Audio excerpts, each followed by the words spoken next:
In the beginning, God created the heaven and the earth. On the sixth day, God made man in his image. He created them male and female. Determined to destroy all that God had created, the devil tricked Eve and caused her to question and disobey God. She ate the fruit of the forbidden tree and gave it to her husband Adam, and he ate it too. At that very moment, sin entered all of mankind. Murder, hatred, deception, idolatry, jealousy, rage, all kinds of immorality, and more. After receiving the curse that still exists today and being thrown out of the Garden of Eden, Adam and Eve began to have children. Their children grew up and had children, and it kept going until the earth was full of people. But there was a problem. The people were full of sin. After a while, God saw that the wickedness of man was great in all the earth. Every thought man had was evil. They thought evil and did evil all the time, so much so that the earth was filled with violence. It got so bad that God regretted he made man, and it grieved his heart. So the Lord said, I will destroy mankind that I created. I will destroy all humans, all animals, great and small, because I am sorry I ever made them. But there was a man named Noah.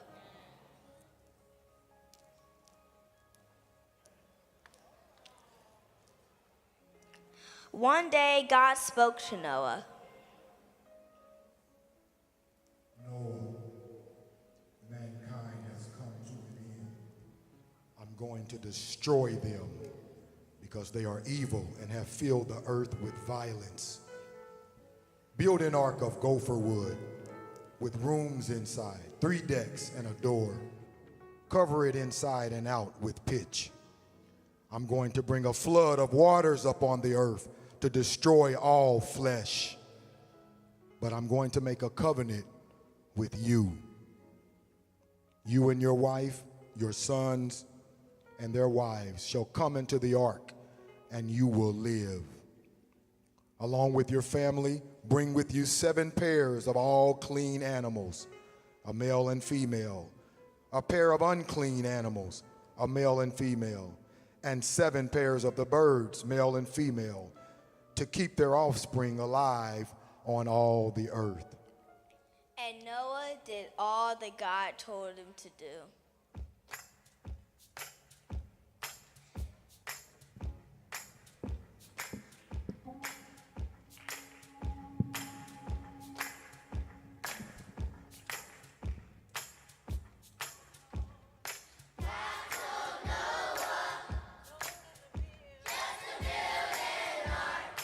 Cubits high, 50 cubits wide. Oh, it's gonna rain. 40 days and 40 nights. I want to stand the test of time. Oh, God told Noah, told him to build 30 cubits high, 50 cubits wide. Oh, it's gonna rain. 40 days and 40 nights. Yeah, I want to stand the test of time. Oh, dripping and dropping, dripping and dropping, dripping and dropping. Yeah,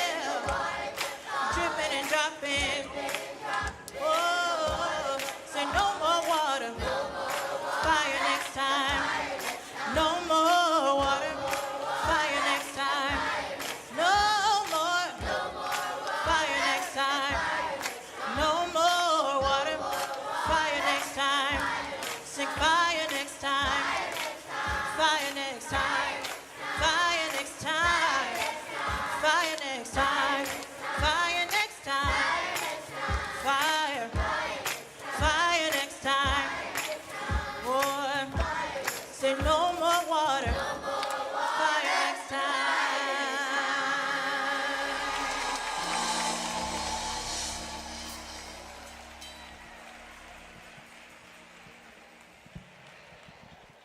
Noah, his family, and all the animals went into the ark, and God shut the door, and the flood began. The fountains of the deep broke open, and the windows of heaven were opened, and rain poured for 40 days and 40 nights. There was so much water until the highest mountains were covered, and everything died.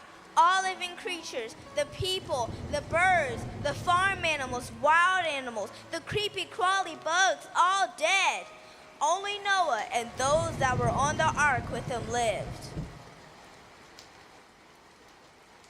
After 150 days, God remembered Noah and the animals on the ark. He sent a wind and caused the waters to begin to go down. Little by little, the waters went down, and the ark landed on the mountains. After a while, the earth was dry, and God spoke to Noah. Leave the ark, you and all that are on the ark with you. Let the animals out so they can reproduce and flourish the earth. Noah did what God told him to do and built an altar to the Lord. And God blessed Noah and his sons and said, Be fruitful and multiply and replenish the earth. I will establish my covenant with you and every living creature. I will never cut off all flesh from the earth with water.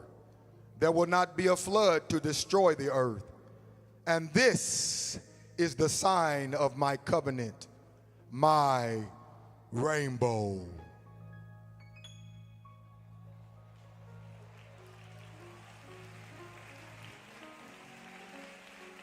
When I bring a cloud upon the earth, the rainbow shall be seen in the cloud.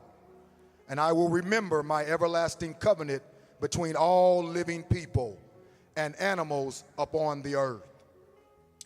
So tomorrow, when you see images of the rainbow being misrepresented on a flag or door, when you see images of God's bow being used to celebrate what he opposes, don't fret.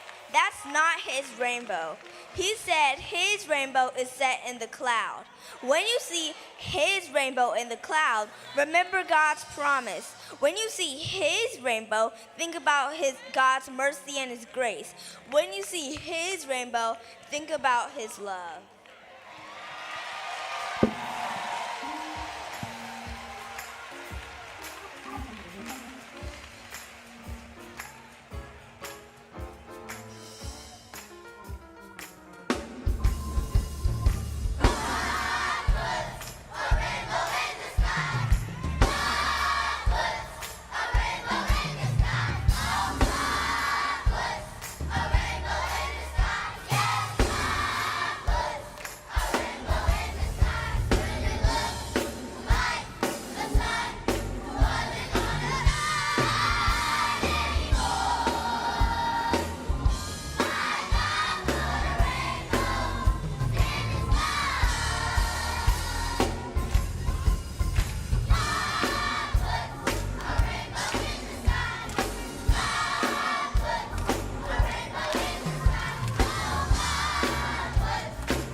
Come on, clap our hands for our young people. Mother Lewis, last year, you gave me the opportunity to give my children's book called I Am a Leader to the Sunshine Band. And this morning, I have the wonderful privilege that her parents have afforded to me is to introduce one of our young ladies who said, I am a leader, I believe that I'm a leader, and I'm gonna show the world that I am a leader. Michaela Sanders is 12 years old and has been writing stories and books ever since she knew how to write.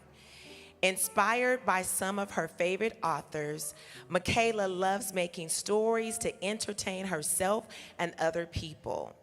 Awarded the most likely to become an author and nicknamed the bookworm in the 5th and 6th grade. Michaela is making her dream a reality. She loves to read and eat shrimp.